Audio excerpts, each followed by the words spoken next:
কাটার জাদু দিয়ে হলেন সেরা, পেছনে ফেললেন ভারতীয় বোলারদের। দর্শক, মুস্তাফিজের ভক্ত কে কে আছেন তা কমেন্টে সাড়া দিয়ে আমাদের জানিয়ে দিন। শ্রীলঙ্কার বিপক্ষে বল হাতে দেখিয়েছিলেন ঝলক। মুস্তাফিজুর রহমান যে একজন পিওর ডেথ ওভার স্পেশালিস্ট তার প্রমাণটা তিনি বারবার দিয়ে যাচ্ছেন। লঙ্কানদের বিপক্ষের সিরিজের পর বল হাতে পাকিস্তানের বিপক্ষেও দুর্দান্ত মুস্তাফিজুর রহমান। মিরপুরে তা স্লোয়ার কাটারে খাবি খাচ্ছে পাকিস্তানের ব্যাটাররা। 2 ম্যাচে 3 উইকেট শিকার করলেন মাত্র 2.86 ইকোনমি রেটে। পাকিস্তানের বিপক্ষে প্রথম ম্যাচে 4 ওভারে 6 রান খরচায় শিকার করেছেন 2টি উইকেট।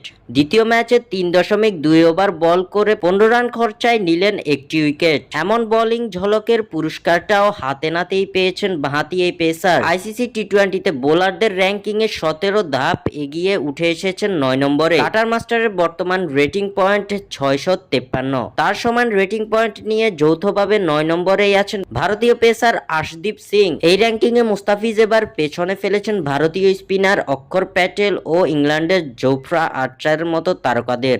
স্বাক্ষর থেকে সাদবিন ইসলাম।